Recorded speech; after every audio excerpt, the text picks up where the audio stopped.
Hello, and welcome to another edition of No Lights Paranormal, where three nerdy paranormal investigators sit down and discuss spooky stories from the web. My name is Joe, the lead investigator. My name is Teresa. I am your researcher.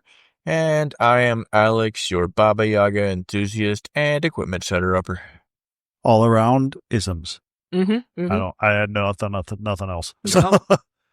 So, welcome, guys. Welcome again to another edition. We're pleased to have you with us. I think we have some good stories lined up for this week. Agreed, wholeheartedly. So, yeah, I love it.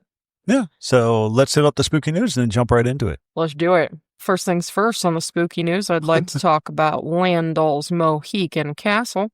They are actually doing something every single Friday and Saturday night during the entire month of May. It appears that they are going to be...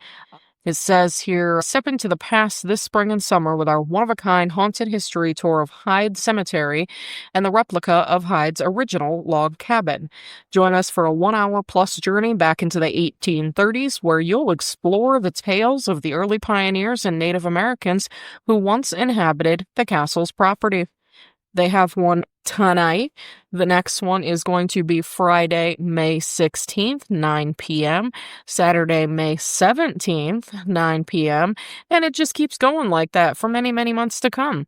You can find this place in Landau's Mohican Castle at 561 Township Road 3352 in Loudonville, Ohio.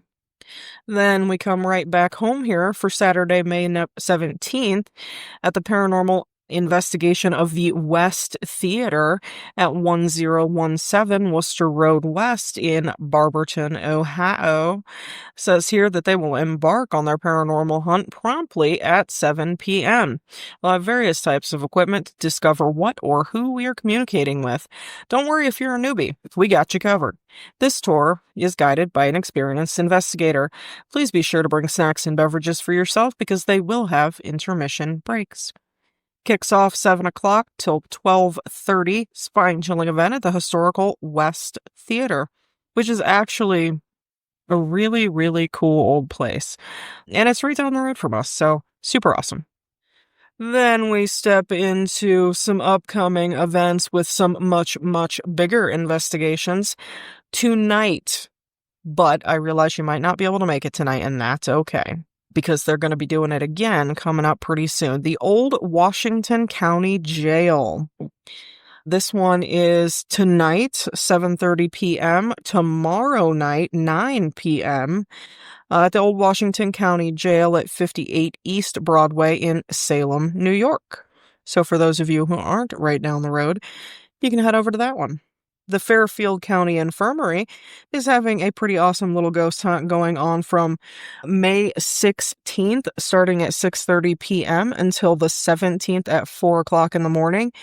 This is at the Fairfield County Infirmary at 1587 Granville Pike in Lancaster, Ohio. Our favoriteest place in the world, Madison Seminary, is having a beautiful overnight on May 17th, starting again 6:30 p.m. until May 18th at 4 o'clock a.m. at 6769 Middle Ridge Road in Madison, Ohio. The Indiana State Sanatorium is doing 2 nights in a row coming up here very, very soon. It looks like the one on the 24th might be sold out, but you can still get your tickets for May 23rd overnight, starting at 6:30 p.m. to 4 a.m. on the 24th. That's the Indiana State Sanatorium at 289 Allen Drive in Rockville, Indiana. There is also the Old South Pittsburgh Hospital. This one goes clear out into June 13th. Old South Pittsburgh Hospital at 1100 Holly Avenue, South Pittsburgh, Tennessee. So super fun there. Another awesome one. You know what? I'm going to save that one. I'm going to save that one for June because we're getting into June now. Then, of course, we have the one that I've been covering for like weeks now. There is another paranormal experience at Coco's Selfie Space at 530 Euclid Avenue in Cleveland, Ohio. Friday, May 23rd from 6 to 10 p.m. Doors open at 5:30. It is, says here, come join a brand new paranormal adventure at Coco's Selfie Space downtown Cleveland, located in the 5th Street Arcade. Says, never been on a ghost hunt? Don't worry, we'll guide you. So, super cool, $35 a ticket, 14 and over with a parent. Yeah, that's pretty much what I got for the month of May remaining. All right. And still the plug for Coco's. So, yeah, Coco's, we're coming for you. Yeah, for real. I don't know. You got to do something. Some sort of collaboration or something. Should you say blaboration or collaboration? Both. Okay. Collaboration. Just making sure. All right. So, all right, that's the spooky news. So I'll message them at some point and be like, hey guys, ladies, come on the show or something. Yeah, we're just going to have to go up there. That's it. That's real. the end all be all. We're just going to have to go get it. That really is it. I mean, yeah, for sure. Right. But yeah, so from there, we can just jump right on into our beautiful stories. Who would like to go first this week? I think I went first last week, so I'll go in the middle or last this week. Okay. Then how about I go first? That's fine with me. Alrighty then. So I have gone back to my roots a little bit with one of those beautiful historical buildings.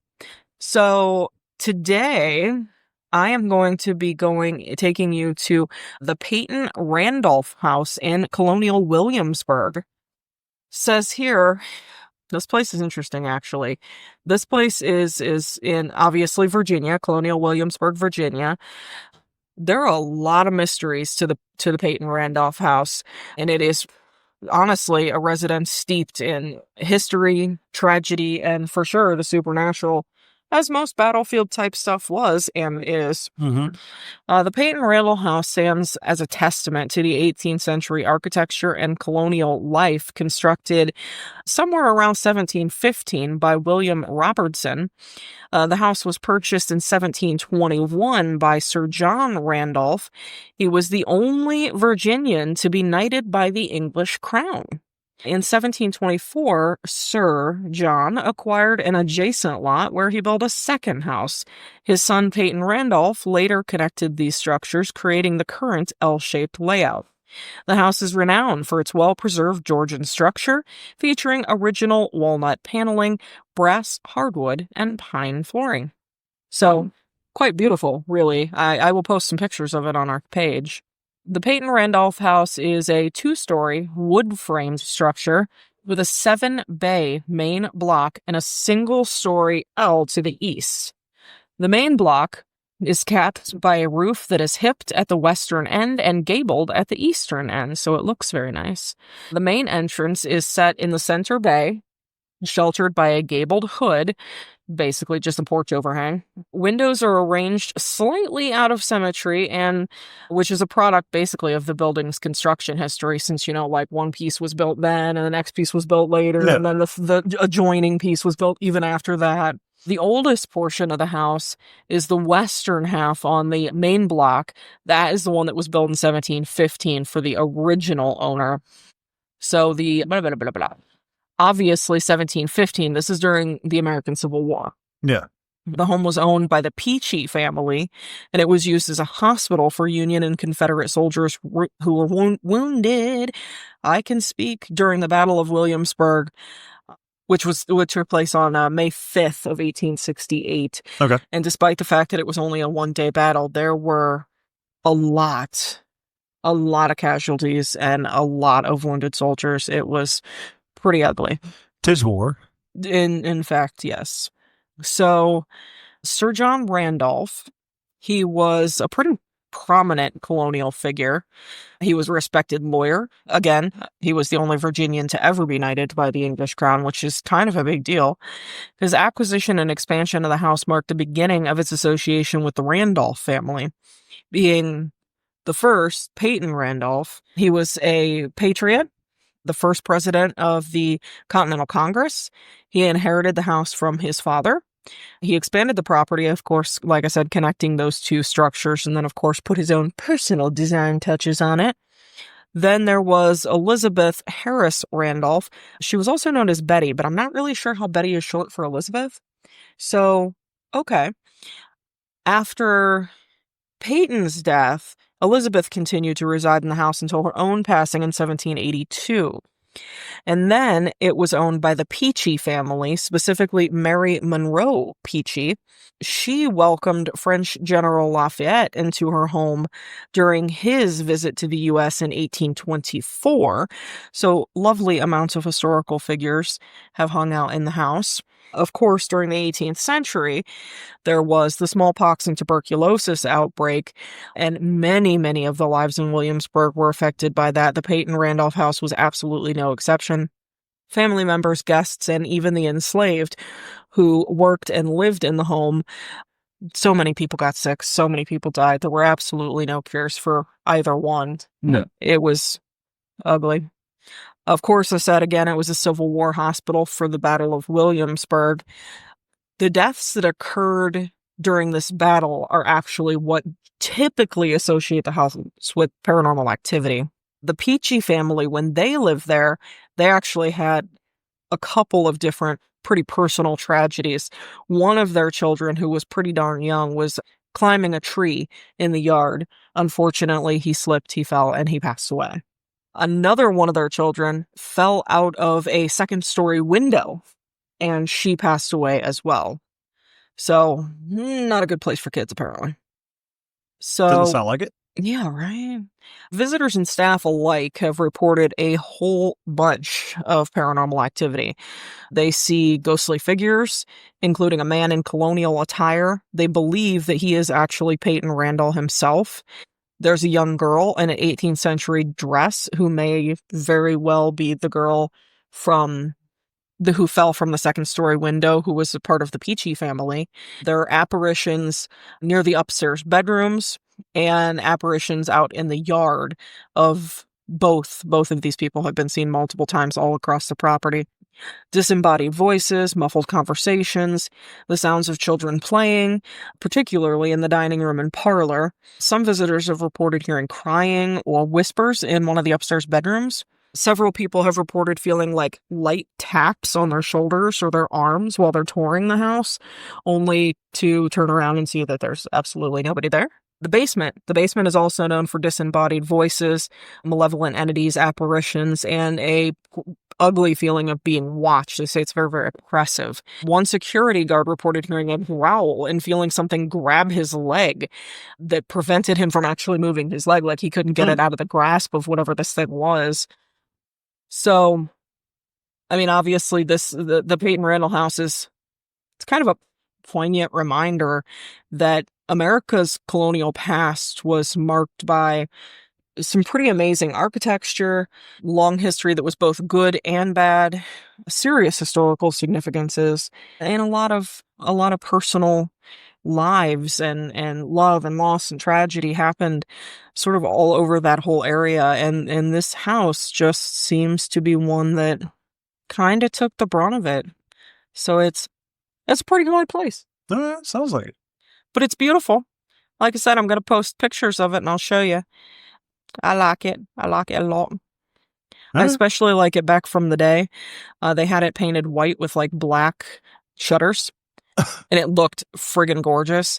In recent times, they have it painted just like a wood brown color. Yeah. And it's not You say black with white shutters? White with black shutters. Okay. Did I mix that up? No, my brain probably did. Oh, okay. But no, I was to say that's different because normally it was the other way around. But Right. That makes sense. Well, I mean, at the point when it looked like that, it was absolutely gorgeous. But now they kind of have it looking like a wood brownish red color. And I mean, it certainly shows its age, but it's not as pretty and stately as it used to be. All right. At least they're keeping it up, though. Oh, yeah. I mean, that Piece of history time well does, preserved. I mean, even humans, time does tend to derail us. Facts. If you believe in time, which some people don't, but we're not getting into that. All right. Cool story. I like it. Thank y'all. Cool story, bro. Yeah. You going in the middle then, Joe? Yeah, I'll go. So I'm just going to read this article verbatim. There's a reason why I'm doing it, because normally, yes, I do read passages from articles, but some of it's things that I come up with. But this one I'm going to read verbatim, and you'll see the reason why at the end of it. They say if you place two mirrors facing each other in a dark room, you create a ghost portal. A passage through which spirits slip between dimensions, But not all who pass find their way back. Some remain trapped, waiting. You think it's just folklore, a superstition whispered through time. But what if I told you that this portal does more than summon the dead? What if I told you that among those lost souls, there is one waiting just for you? A mirror ghost. You see, when two mirrors reflect into infinity, they create more than an endless corridor of images. They awaken something. Some say these spectral echoes are mere illusions. But those who have dared to peer into that abyss for too long know better. The ghost that lingers is a shadow of someone who once lived. Someone who once lived, believed, and lost themselves to the illusion of their existence. And if you remove the second mirror too soon, the spirit has nowhere to go. It remains trapped in the first mirror, seeking to escape a second life. And so it watches. It learns. It stops by mimicking you.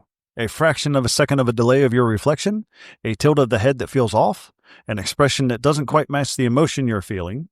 And when asked by others how you're doing, you know something's off, but for some reason, you reply with, "I'm fine." As time passes, the mirror ghost becomes bolder as it begins to take over. It whispers thoughts in your mind, doubts that were never yours to begin with, doubts you begin to believe are truth. One day you glance into the mirror, and for a split second, you see a stranger staring back at you. The lines of your face are there, but the presence is not. Something else stands in place, studying you, remembering you, consuming you. You slip into denial mode, and you're back to letting it control you. You're back to autopilot mode. The mirror ghost does not need to take your body. That would be too obvious. Instead, it takes your mind. It makes you forget things that once gave you life, weaving its old beliefs into your new reality. It feeds you its illusions. Illusions reflect back by the other people that have also been taken over. So you think these things must be true, and so you conform, even though something nags at you. The mirror ghost tries to convince you that the nagging feeling is just a foolish notion. What is there to break free from? All is fine. The discomfort you feel gets worse with each doubt, so you decide that it's better accepting what is in front of you, the new reality it has constructed all around you, to keep you its prisoner. It's easier that way too, no fighting. So you push the feeling down. You scroll endlessly, double tap, send emojis, binge watch, and prime it all away. And one day you forget. You wake up, go through the motions, follow routines, and the ghost smiles back at you satisfied. Because now, you are the reflection, and it is real. But there's a way out. Hold up the second mirror, face the ghost, tell it you remember who you are, and then watch it disappear. So that was an article written by a girl who was possessed by one of these mirror ghosts. Or so she claims. It's very well written. Yes. I did a little bit of research on this. There's no other article on this. It seems like she didn't report it or have anybody come check her out, or no priest went to exorcise her or anything. From what I read in this article, it seems like what she said, it worked. And I just thought that was insanely interesting because that is a superstition of ghost mirrors, things in the mirrors, stuff like that. And as you know, our roundtable is about superstitions. So reading this got me thinking, and we all know how dangerous that can be. No. Yeah. What if all bouts of depression are just mirror ghosts because people tend to stand in the mirror for way too fucking long and talk to themselves in the mirror? Stuart Smiley back in the day, stand in front of the mirror. You're pretty. You're happy. You're enough. What if standing in front of the mirror actually causes that? I'm not saying this is fact. This is a theory, but it made me think. Not sure, to be honest, because that is an interesting theory. Yeah. So what if mirror ghost, all the people that are trapped in the mirror, or however you want to spin that, what if that actually causes a depression?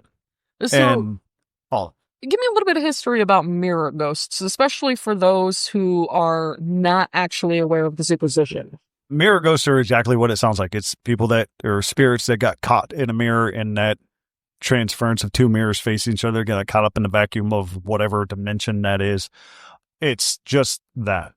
It's just spirits or energy that got caught in the mirror, caught in a reflection, and even some say pictures are mirrors, and people have been trapped in the pictures. So there's a bunch of superstitions around that. So I'm not like, certainly by no means am I an expert on the culture of the Amish, but they do not allow their pictures to be Correct. taken because they feel like the film steals Their soul. piece of their soul. Mm-hmm. Yeah.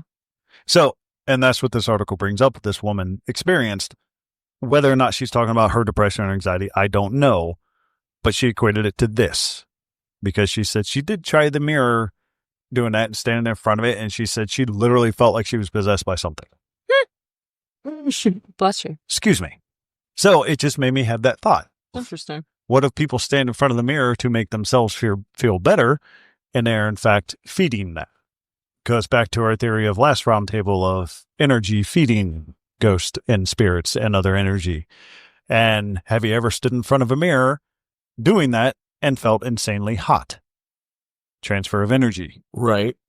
I mean, mirrors are kind of a weird tool of some people in the trade, Right. in paranormal investigations, period. I mean, what the hell is that room called?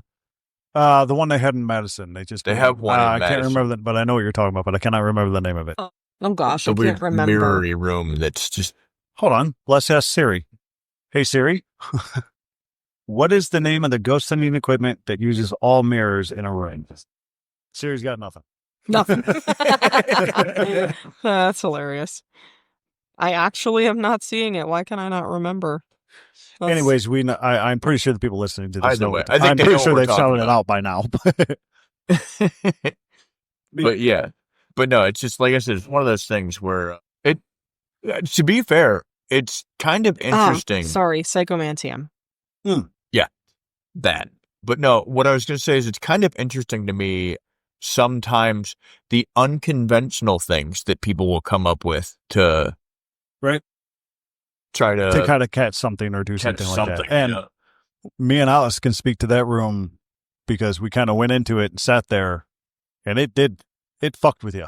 It feels Like, weird. It was for sure. weird. Like, you couldn't get dimensions down. You couldn't get, like, I'm pretty tall, and I sat down in that room, and I still felt like my head was going to hit the ceiling. Like, it was real weird. You couldn't get dimensions in there whatsoever. Well, psychomantium is actually, the Greek meaning of it is theater of the mind. Yeah. So it may not have anything to do with paranormal at all, Right. but definitely fuck with you. Or there is also a theory out there, and sorry if this is going too long, there's also a theory out there that mirrors lead into other dimensions, other universes. I've per heard se. that as well. So, yeah, the mirror dimension or something like that. So, not Doctor Strange shit, but like an actual one.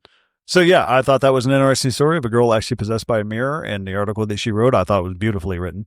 So, that's why I wrote it verbatim. So, It yeah, was well written. that was my story. And like I said, I'm going to lead all stories up to, from now on up to the roundtable. Yeah, so that way absolutely.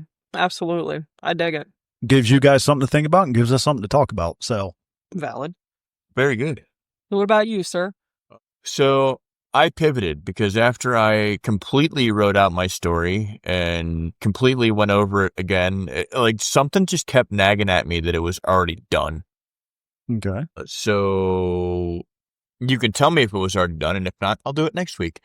But Okay. it was an island off of Finland. Okay.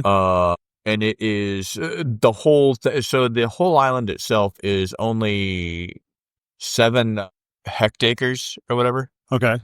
Yeah, I know what you're talking about. Attackers, whatever the hell they want to call it. Acres.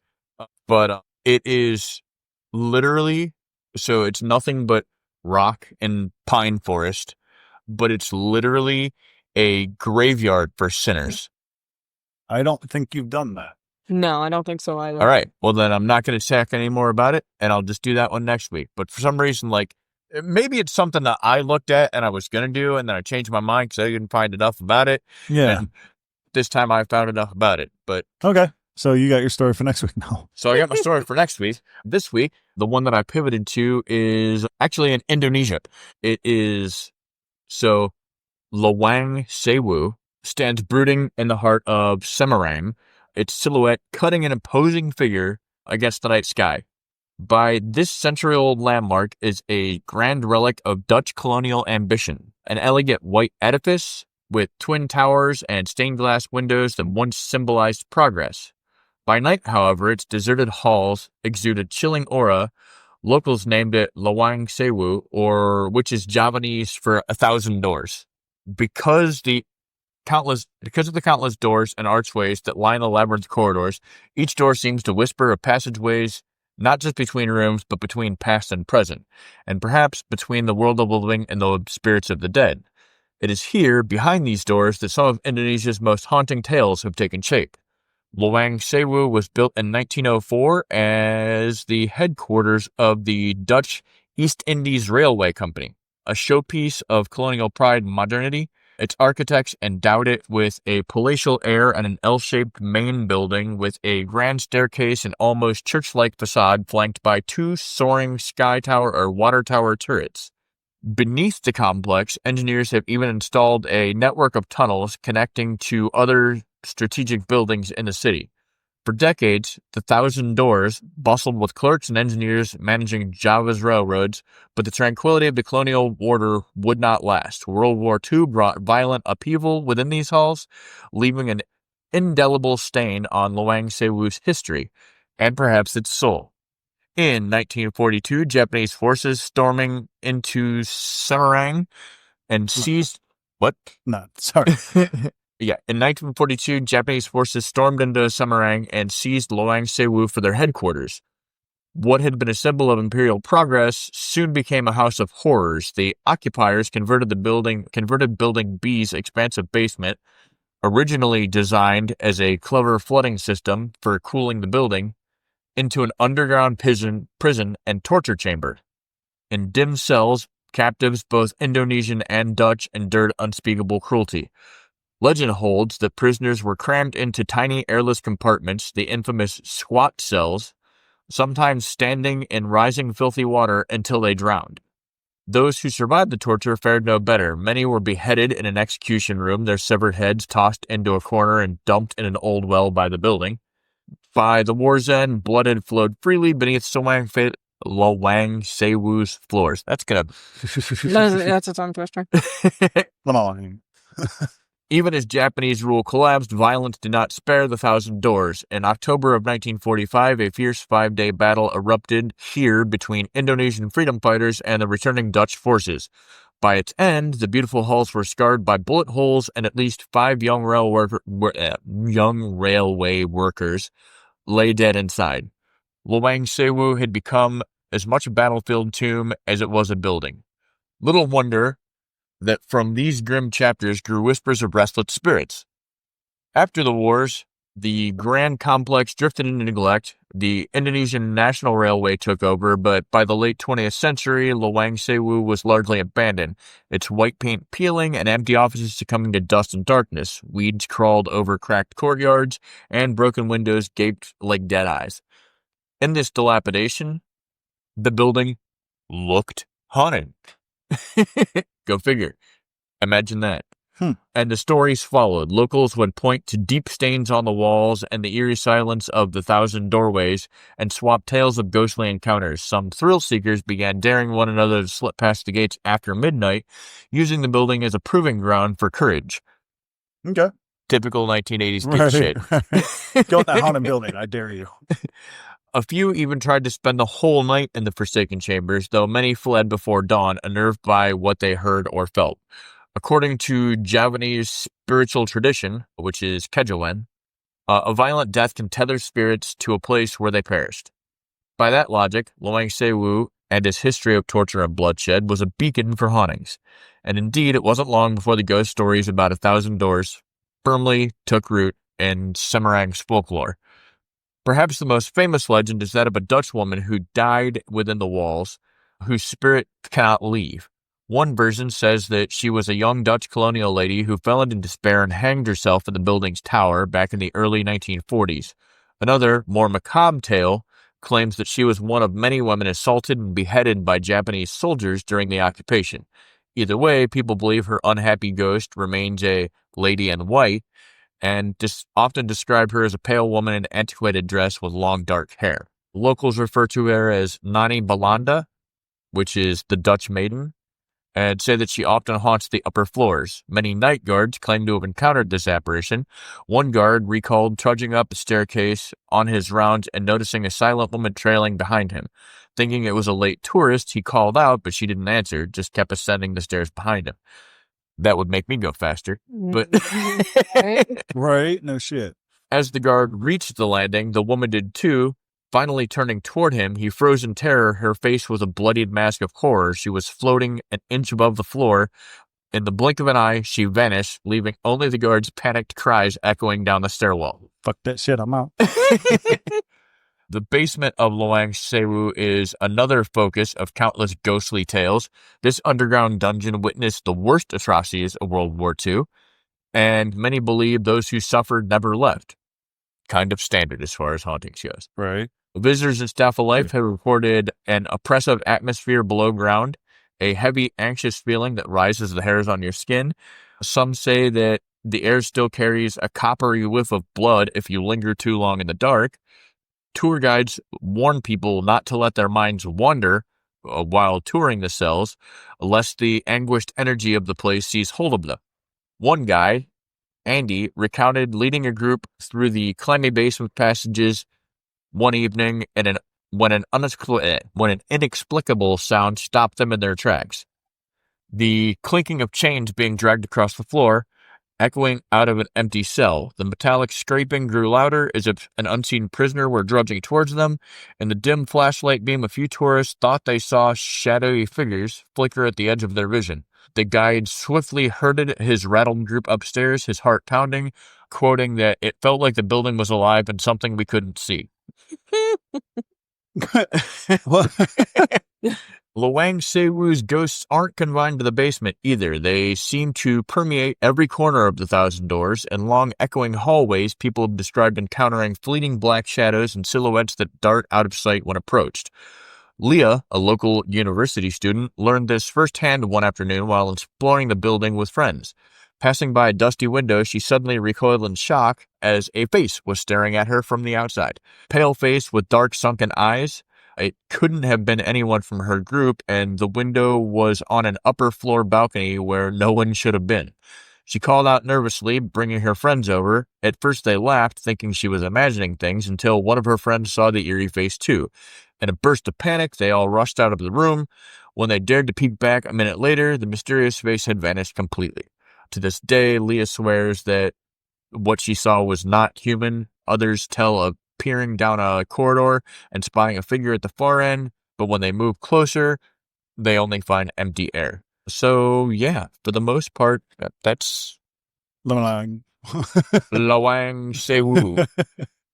And I troll the ghostly YouTubes from time to time, and like watching some of these like Indonesian buildings and like even like just any Asian building in particular, like I've seen them do a lot of like schoolhouses and stuff like that. Right. And like, I don't know, maybe it's because, in my personal opinion, some of the greatest like horror movies come out of like Thailand and Asia. Yeah. Oh yeah. Yeah. They have a very like they give you that very like, even when I watch these people like explore this stuff on YouTube, it very much gives me like that Ring vibe. Yeah. Or like The Grudge. Yeah. They have a very different mentality when it comes to horror. It's completely different than ours. And like theirs is more psychological, or ours is more physical. Yeah, ours is like jump scares kind of stuff, and theirs is like jump scares, gore, stuff like that. With, so it's completely different. It's more psychological than anything else. It's kind of insane. Yeah, which I love it. Okay. So I anybody that knows me knows I hate horror movies, but I will watch Indonesia, Japan. I will watch all their horror movies because they know how to do it. I love horror movies.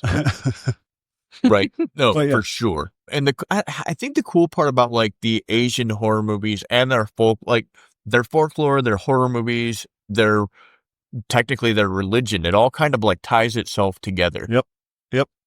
Yeah. All their ghosts are, yes, I will. They're so, well, the thing is they're so traditional. Yeah. So like they don't look at ghosts and spirits the same way we do over here. No, over here, like, we try to get rid of them. There, it's like a part of the family. If I'm being correct in that assumption. I don't want to upset any troll. Well, I mean, the thing is, so in most like Far East Asian cultures, I know at least like Japan is very prominent. In Indonesia, I'm not so sure. Like, and there are 1,000 different like little like microchasms of I don't even want to call it a religion so much as a spirituality over there, but like Japan, like Shinto is big. Yeah. So like their spirits are literally considered their ancestors. So like, no, they're not necessarily like forced down. Like, don't get me wrong. They have malevolent ghost stories over there from time to time. Oh, yeah. But on a day-to-day basis for like what we would consider a not haunted place, like no, they're not unwelcoming to the spirits of their loved ones. No, like I said, it's like Uncle Dave coming in for a visit. That's how it is. So literal, yeah. And like I think we've all watched like the Josh Gates specials where like he was in like Indonesia somewhere and like he got to watch funeral rites, and they do things a very specific way. Yeah. Well, they're a way older culture than what we are. Right. So it'd be curious to find out if they have like they're if they were like us when they first started, it's like, no, ghost? No. Right. But as the culture got older and got more settled in, I wonder if they actually had a more appreciative mentality towards that. I don't know. You're right. And I definitely have my curiosities. And if there are like anybody like from the Asian countries listening, like I would really like to know, like historically, theologically, like was that the way it always was in the Asian countries? Or was there like an evolution in religion where like there was religion and then like I deem like that culture is more spiritual than religious now? You know what I mean? Yeah. To be honest with you, I don't know. I haven't been immersed in that culture, so I have no idea. I can guess, but guessing can be wrong. I'm guessing based on what I've seen and heard and read about. That's it. Yeah. And like I said, I couldn't tell you what it was like 3,000 years ago. No, nobody can. Not even scientists, because y'all educated guess. So, but yeah, no, it's definitely interesting for sure. The different cultures and how they are accepting to the paranormal, as in the U.S. culture, to where we're just now kind of peeking into that kind of avenue. Right. I mean, it's cyclical almost to me, because like right now in America, we're seeing like a big resurgence in like the old religions, which is we like. Look, I'm gonna bash you guys, okay? If you're a TikToker talking about old religions, half of them are attention getters. Like, I get that. Yeah. I really do. And I'm like, just stop it. Like, yeah, actually, since I deleted my TikTok, I don't miss those guys. Right. But alternatively, I know that there are a lot of people that in searching for something, whatever it may be, they're kind of going back to the old ways. Yeah. Mm-hmm. I have a hot take on it. By all means. I don't know if I want to share it. You'll have at Do it. I think people are searching for something. I agree. And there's nothing wrong with searching for who you want to be. I implore people to do that, because a lot of people have lost touch with reality nowadays. So I implore people to find out who they are, find out what they like, and go out and do things. I implore people to do that. However, I think people got so used to just sitting inside that they've lost touch with who they are. Mm-hmm. So now this gives them an avenue to explore different opportunities. I even put it that way. So I think they're searching for something, and a lot of people, not all the people, but a lot of people, when they're searching for something, they take the easiest route. I mean, that's fair. And I think people, and we've talked about this before, people that instantly gravitate to something because it's cool and then want to make that their whole identity. Right. It's an issue. So, and to be totally clear, we're not saying that's everybody. Okay? No. By far, that's not everybody. It's just certain people. But without stepping into a political spectrum here, I think COVID and people being cooped up for a couple of years probably played into that a lot. Oh, hell yeah, it did. Like it very much did. What else are you going to do while you're sitting at home? And what I will say graciously, and let me preface this by saying, I personally don't deem that any religion is incorrect. If that is what you believe, you have every right to believe it, whatever. But what I will say is the silver lining to it is that I think that people that weren't necessarily like on board with what we would class standard religions they had time to seek out whatever fit them best. I'll go with that. Well, because the human brain nowadays doesn't have a capacity to go past 30 seconds True. at all. They need that instant dopamine shot every 30 seconds.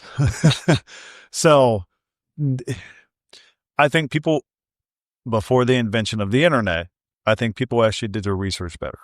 And now that, don't get me wrong, we live in the age of information and we should have all the information, but we choose to go with the first thing or just look up porn. It's the first thing we all did with a cable modem. Yeah. So I think Did people not back, actually, but and I'm not, this isn't an ageist thing to where I'm like, oh, the old days were a lot better. No, there was a lot of things wrong with the old days. But back then we did a little bit more research into what we actually wanted to believe in. There wasn't this instant gratification for things. So to be fair, like I will take one step beyond that and say the generation that they call millennials probably had it the best. I would say the 90s was probably the best generation for the internet. Yeah. It was not what it is today. Mm. It was a tool, and people used it basically for a tool because that's all you could use it for back then. Yeah, because you only had 10 minutes before your mom got on the phone line and knocked you off the internet. I mean, Well, valid. That, and to be fair, like the one thing that I would like to say is like that was the first step in so people that weren't like library rats. Don't get me wrong, I went to the library when I was a kid, but like that was the first step in now we can get information that's not in our living room. Yeah. So like, don't get me wrong, there was a golden age to the internet. It's gone now. Yeah. Sorry, guys. I know we went on a little sidetrack That was a tangent Tangent there. there. Weird side tangent, but Um, It happens. No, yes, it does happen sometimes. I guarantee every single one of you are listening right now probably had the same thought. I'm like, oh, I've done this with my friends. But no, I think, yes, I think you're correct. A lot of the information that out there gets misused. And I'm not even talking the fake media shit. I'm just talking about people getting up the information. You hear people talking all the time, and real-time fact checkers, as soon as somebody says something, they're getting on Google to see if it's true or not. right, which without so, and that's the thing. So let's spin this into the paranormal aspect. Okay, Right, which is where I was going with it. But yeah, 90s, specifically probably late 90s. That's when like ghost hunters first started getting started, things like that. That's when probably we started to see a pretty decent influx of people that were interested in the paranormal. correct. Mhm. It became the cool niche. The information was out there, and like it was actual information, like what type of haunting was this and what type. Let's put it nicely, like chat rooms and message boards and forums versus like a bad subreddit Yeah, right. or the TikTok or the YouTube where it's Mhm. all jump scare videos and there's no actual information being presented anymore. Or like a story I did on the podcast of a story that's presented as absolute fact and is totally made up by AI. That's the new issues that we're starting to face. Yeah. And to be fair, I think that I'm a person that uses AI almost daily for a tool for different things that I do. But what I will say about AI is I think that it is, as AI evolves, it's only going to make paranormal investigations and trying to get people to take your evidence seriously. It's only going to make that harder. Yeah. Because everybody's going to be like, this is fake. This is AI. Yeah. Mm-hmm. And to me, like, I do use AI, not as much as some other people, but I do use it.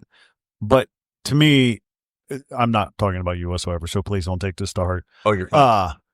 I see a lot of people at work that use ChatGPT and AI things religiously, like do work. And then when when somebody asks them a question to their face, they can't answer it the same way. Sure. And I think people have used AI too much to where now they can't vocalize what their brain actually says because they haven't been exercising their brain for it. Well, and here's the trick, is evolved as AI is right now, it's still kind of in its infancy. Mm-hmm. So if you read some of the stuff, like some of the stuff is very clearly wrong. Oh, yeah. Yeah. Like you'll ask it something and it will give you something completely different. And some of the information is just not fact. No, and that's the thing, because it's taken from the internet. So if it pulls from a source from the internet that's not actually true and it's just an opinion, it's going to present that as absolute fact. Which kind of leads to the new question, which makes it hard for things like paranormal investigation and different aspect of what is this type of haunting versus that type of haunting. In this day and age, what is a reliable resource? My own eyes. Agreed. That's the only thing I can say is a reliable resource, because going to the library now is gone, because there's libraries around, but they're not like they used to be. Those books are kind of gone. You can find them in old bookstores now, but we can't, like you two have even talked about an old website that you used to use for ghost hunting that is no longer there. Absolutely. So all those places. I can tell you that most of the websites that I used to use are no longer a thing. So they just went the way of the dodo. Well, now it's because everybody has a Facebook page, or everybody has TikTok, or everybody has YouTube. Like,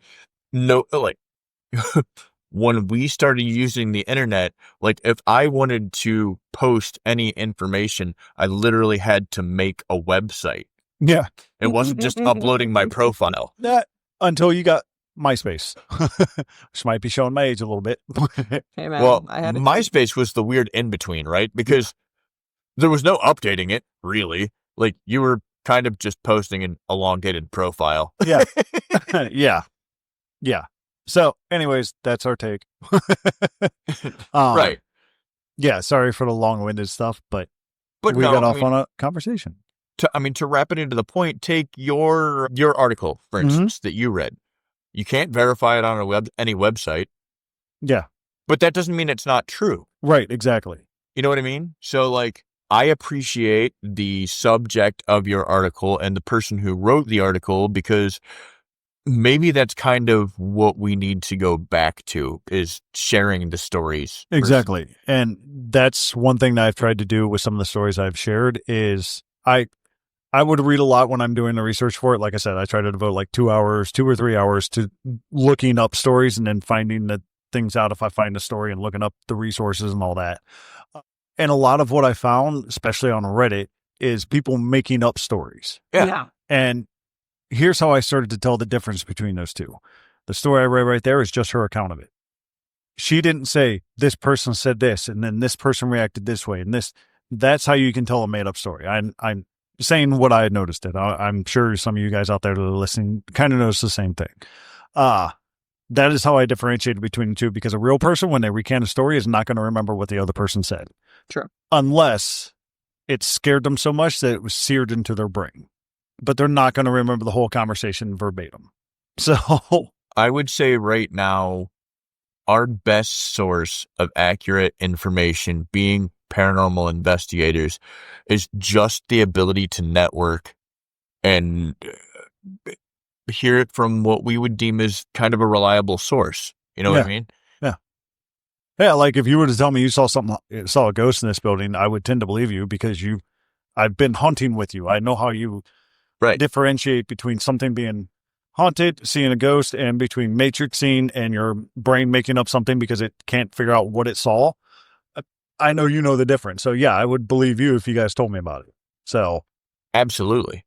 So yeah, no, I mean, I guess that was just kind of my kicker thought on it, is like, somehow I would like to get back to being able to network and being able to have some quasi-reliable source of information. I mean, don't get me wrong. Like, there are groups out there that are just bullshit and everything's a ghost, and that's just the way it is. Yeah. And, you know, I apologize that people have to decipher through that. Yeah. Yeah. But there are groups that I trust out there, groups that I hear stories from that I'm like, okay, I don't doubt it. We actually had that in our D&D campaign last night.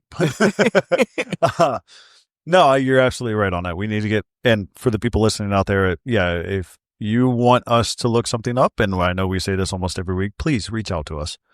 We will do our best to help you out with it. So yeah, if you got information or things that or websites that you use and you want us to know about them, please hit us up. Let us know. Yeah, we'd love to know. We implore you guys to do that kind of stuff. Absolutely. So yeah. Agreed. That's really all I got to say this week. Same. Do you want to give us a little update on the page? Why don't you start handing out the socials and I'll go ahead and look up the page. You know he doesn't have that prepared. Yeah. I feel like ask I every should at week. this He point. should. So yeah, absolutely. You can send us all the information in the world. You can say fun stuff about our stories, talk about your stories, give us any, mentions of things that you might want to hear about. And you can always reach out and just say hello. You can find us at No Lights Paranormal on Facebook, No Lights Paranormal on X. It's actually No Lights Para. Para? Yeah, there we go. You can find us at nolightsparanormal@gmail.com. We are on LinkedIn at No Lights Paranormal. And then, of course, there's the videos that are still up for you to review. No Lights Paranormal on YouTube. You too. And soon, we will be investigating and adding all new footage. Very cool. As far as statistically speaking, it's about the same. No weird spikes or anything like that. But also, I would say I would not be surprised to see it slow down a little bit. Summertime. Yeah. Summertime. And it's funny because we have pretty much like a dedicated 40 people a week. Yeah. Oh, you guys are awesome. Thank you. Like a dedicated, these 40 people will always listen. And we love you guys very much. So much. This may be just something stupid that I make up in my brain, but in my brain, those are the people that are like, I have time to listen to this hour-long podcast at work. And this is versus I'm not waiting to break into my free time after work to listen. You know what I mean? Yeah. Yeah, and I'm cool with that. Turn it on the drive to work and then finish it on the drive home. What if? We release one a week. You got plenty of time. Even if you drive 10 minutes. Yeah. And honestly, and it takes you 4 days to get through, whatever. I just you take the time out of your busy schedules to hang out with us, and I cannot express my appreciation enough. Hold on, guys. It's actually 39. One of them is me. Okay. Well, I listen to it on my way to work to make myself a better person or podcaster. So you're one of the very specific 40 then. I love myself. But no, like I said, as far as that goes, just to be clear, we don't have to have 1,000 people a day downloading our shit because I'm going to do this anyway. Yep.